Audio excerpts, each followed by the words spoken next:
Good morning, everyone, and welcome to another Pastor's Ponderings. It's been a little while since we put one of these out. To be honest, things have been very busy. The National Youth Gathering, and then, uh, then I got COVID. Um, but a lot of the craziness around life together here at Redemption and all of the different events and opportunities we've been able to offer our youth and each and every one of you. It's just been such a wonderful thing, you know, as I ponder what's been going on lately, all of the different challenges we've been facing and dealing with.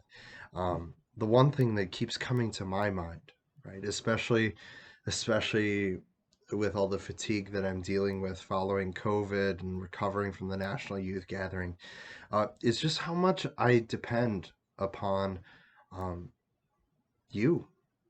I depend upon my wife. I depend upon Jason. I depend upon each and every member of the congregation. And um, our life together is not one of individuality and lone wolf, but one of community, family, life together.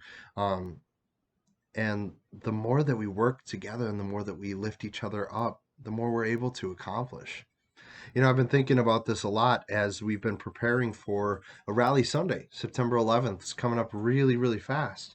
But as I've been working with different members of leadership and working with um, uh, different correspondents throughout the congregation, I've been amazed by all of the different ways in which we've been able to improve upon the ministries that we currently have and adding new opportunities and new ministries here at Redemption.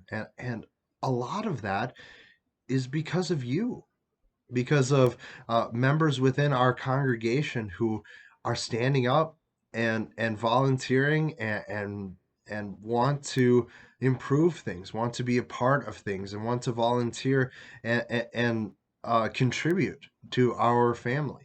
And because of that, things are improving, and new opportunities are being had, and um, a lot of our ministries are becoming even better. And it's all thanks to our redemption family.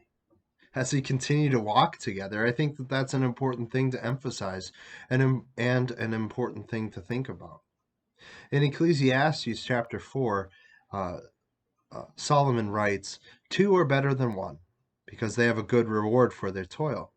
If they fall, one will lift up his fellow. But woe to him who is alone when he falls and has not another to lift him up. Again, if two lie together, they keep warm, but how can one keep warm alone? And though a man prevail against one who is alone, two will withstand him. A threefold cord is not quickly broken." This passage is usually read at weddings. In fact, it was read at my wedding as well. It's a reminder that um, one, we cling to God, but we also cling to one another. And like I said, usually this is the conversation we have with a husband and wife who are being bound together with God. And what a joy that is to have a companion to walk beside them all the days of their lives, to know that they're never alone, and to keep them connected to God and keep them strong throughout their days of pilgrimage here in this world. But I think that it goes beyond just marriage. In fact, there's no reference of marriage here in this passage. It goes beyond marriage. It's talking about the community that we have as a family, as those being connected to God.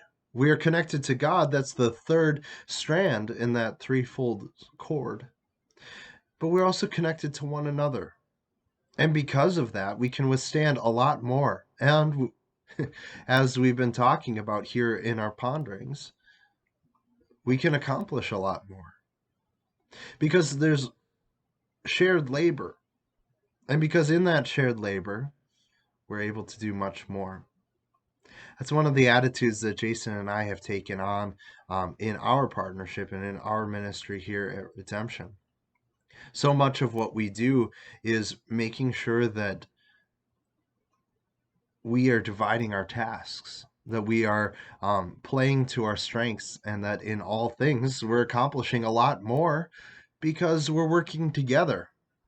If we were to work against each other or to fail to support and lift each other up, this would be a very different conversation that we'd be having right now.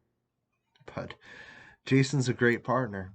In fact, our leadership has been a great partner as we prepare for the next year.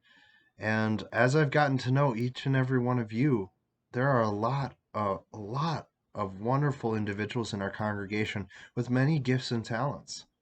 And as we continue to have this conversation, as we continue to work together and move forward together, my encouragement to you is to take advantage of that. Volunteer, be a part of our congregation, jump into different opportunities in which you can serve and uplift and help grow this congregation in so many ways. And as we continue to do that together, we will inevitably um, find that growth, find that life together. And it'll look different, but it'll be wonderful because we're doing it together. So, with that, I pray God's blessings on you all. Remember that you are not alone, whatever you're going through. And let's continue to work together. Let's see the ways in which we can follow after God's heart and serve the community of Bloomington, the community around us, serve our redemption family, and anybody who comes in our doors. God's peace to you, and we'll see you again next week. Bye.